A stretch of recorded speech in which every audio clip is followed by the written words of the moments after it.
Good morning student.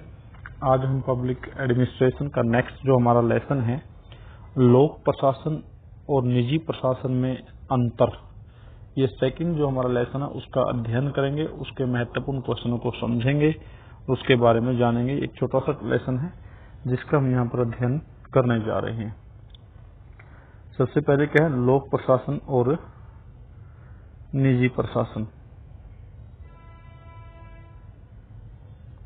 तो जो शब्द है लोक प्रशासन क्या होता है और निजी प्रशासन क्या होता है, तो लेसन का नाम तो हमारा ये है, लोक प्रशासन और निजी प्रशासन।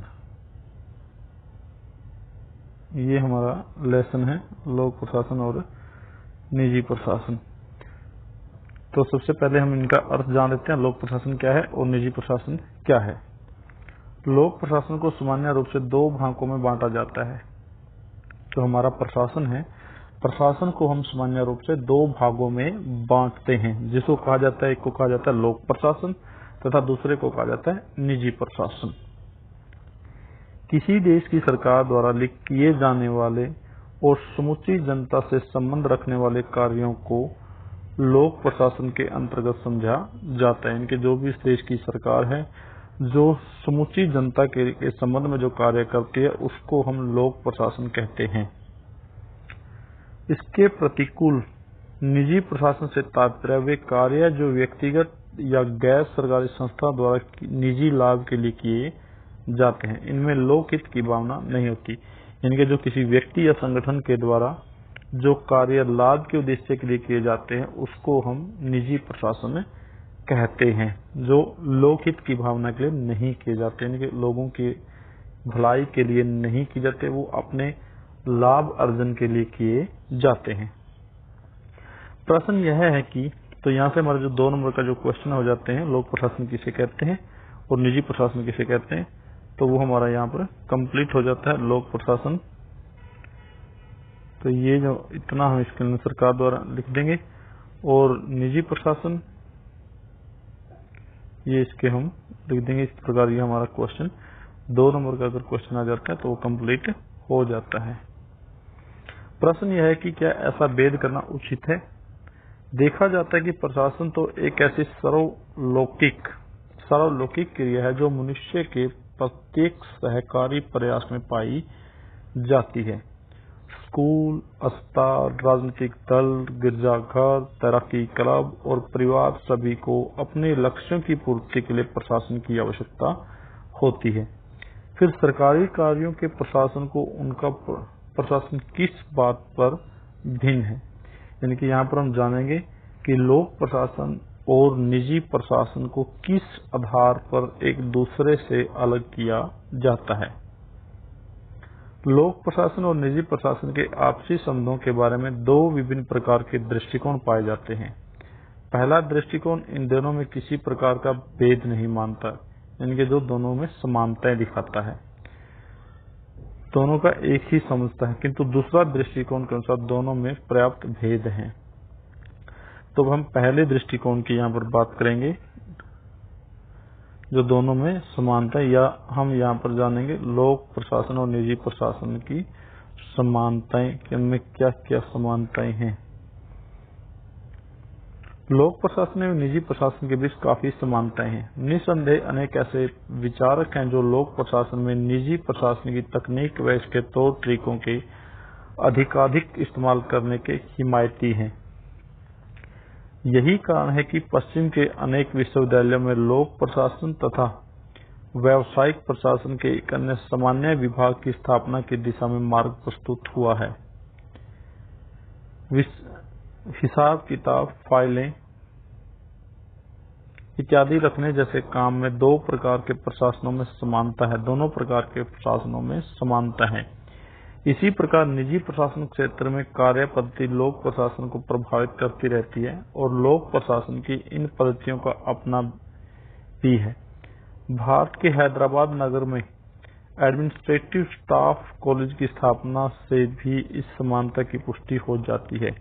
जो इन दोनों ही प्रकार के प्रशासकों में अनेक समान लक्षण मौजूद हैं, और यह कि आधुनिक समाज में जन कल्याण में अभिवृद्धि करने के लिए लोक व निजी प्रशासन के बीच परस्पर समझ या सहयोग जरूरी है।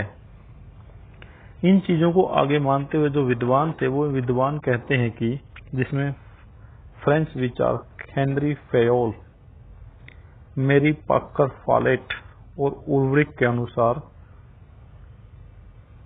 ये जो विचारक हैं इन विचारकों के अनुसार हम मानते हैं मूलतः तत्व प्राय एक ही रहते हैं। साथ प्रशासन के मूल तत्व प्राय एक ही रहते हैं, चाहे वह निजी क्षेत्र में हो या सार्वजनिक क्षेत्र में हो।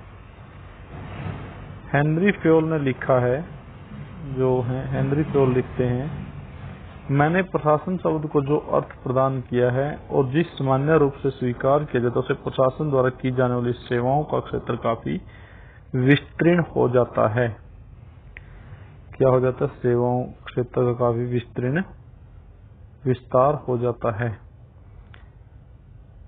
इसमें न केवल सार्वजनिक सेवाएं अपितु प्रत्येक आकार, प्रकार और प्रयोजन को पूरा करने वाले सभी प्रकार के उद्योग सम्मिलित हैं। इन सभी में योजना बनाने, संगठन, आदेश, समन्वय, नियंत्रण के कार्यों की आवश्यकता होती है। समुचित रूप से कार्य करने के लिए सभी में एक जैसा सामान्य नियमों के अनुसार कार्य के आकार, प्रकार और प्रयोजन को पूरा करने के सभी प्रकार के उद्योग सम्मिलित हैं। इन सभी में योजना बनाने,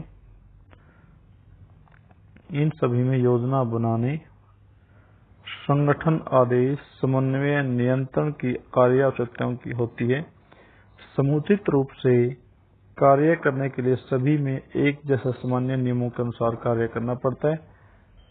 अब हमारे सामने अनेक प्रकार के प्रशासन विज्ञान नहीं है, अपितु केवल एक ही प्रशासन है जिसे सार्वजनिक और निजी मामलों में समान रूप से अच्छी तरह से उपयोग में लाया जा सकता है। उल्रिच ने भी इसी पक्ष का प्रबल समर्थन करते हुए कहा है कि यह बात गंभीरतापूर्वक सोचना कठिन है कि बैंक के काम करने वाले व्यक्ति का एक अलग जीव रसायन विज्ञान होता है, अध्यापकों का एक पृथक शरीर क्रिया ज्ञान तथा राजनीतिकों का एक अलग रोग मनोविज्ञान होता है।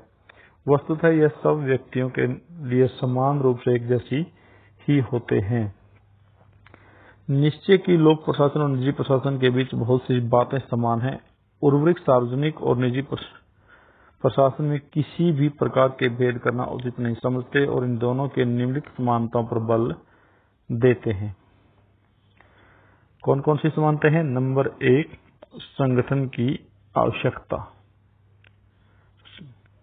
प्रशासन चाहे प्रशासकीय तौर पर किया जाए या निजी तौर पर, संगठन की आवश्यकता दोनों में पड़ती है।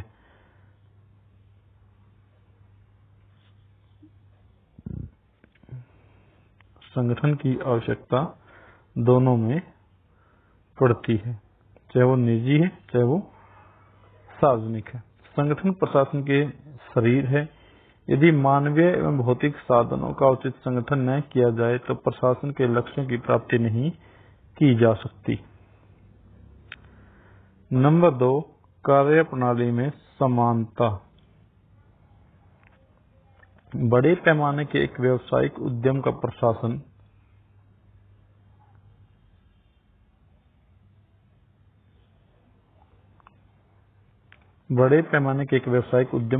तथा एक बड़ी सरकारी सेवा का प्रशासन न्यूनाधिक रूप से एक ही रीति से संपन्न किया जाता है। एक बड़े उद्योग चाहे वह सरकारी हो या गैर सरकारी के समुचित प्रशासन के लिए नियोजन, संगठन, आदेश, समन्वय तथा नियंत्रण की आवश्यकता होती है।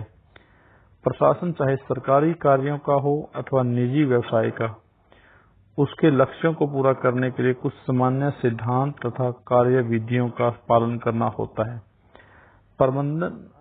प्रबंध एवं संगठन संबंधी अनेक तकनीकें सरकारी तथा गैर सरकारी दोनों ही प्रकार के प्रशासन में समान रूप से अपनाई जाती है। आंकड़े उपलब्ध कराना, हिसाब किताब रखना, फायदे रखना, रिपोर्ट तैयार करना आदि से संबंधित अनेक निपुण दोनों ही प्रकार के प्रशासन में पाई जाती हैं।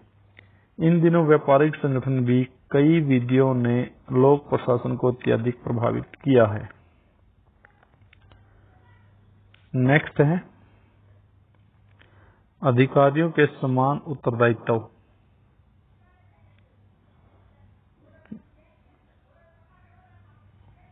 दोनों प्रकार के प्रशासन में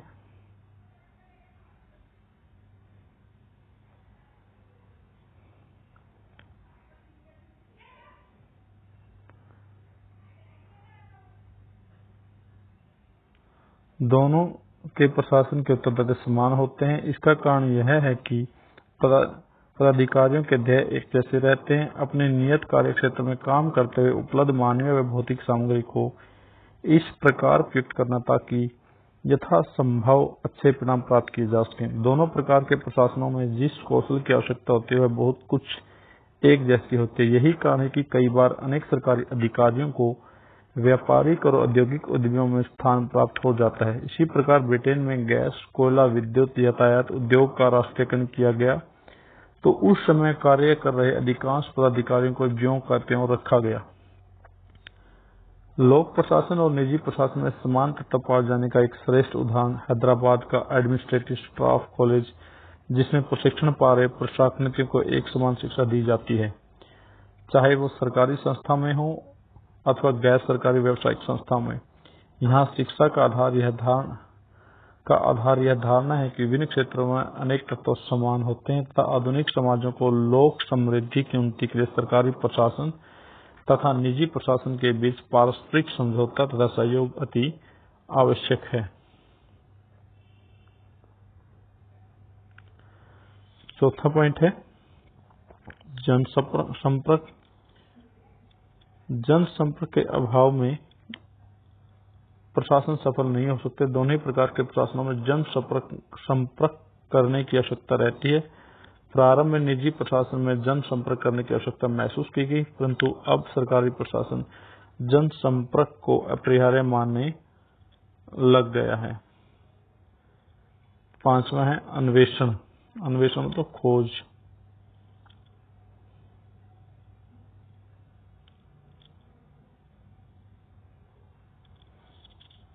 प्रशासनिक चुनौतियों व समस्याओं के विवरण के लिए दोनों ही अन्वेषण की आवश्यकता रहती है। नई खोजों द्वारा नवीन सिद्धांत, प्रक्रिया, उपकरण आदि निकाले जाते हैं, जिनके फलस्वरूप प्रशासन को अधिक क्षमताशील एवं उन्नतिशील बनाया जाता है। दोनों ही प्रकार के प्रशासनों में निपुण कर्मचारियों को शोध कार्य में लगाया जाता है। तो इस प्रकार जो प्रशासन है उन दोनों तरह के प्रशासनों में समानताएं दिखाई जाती हैं। नेक्स्ट जो इस लेसन का पार्ट है वो नेक्स्ट वीडियो में करेंगे। Thank you.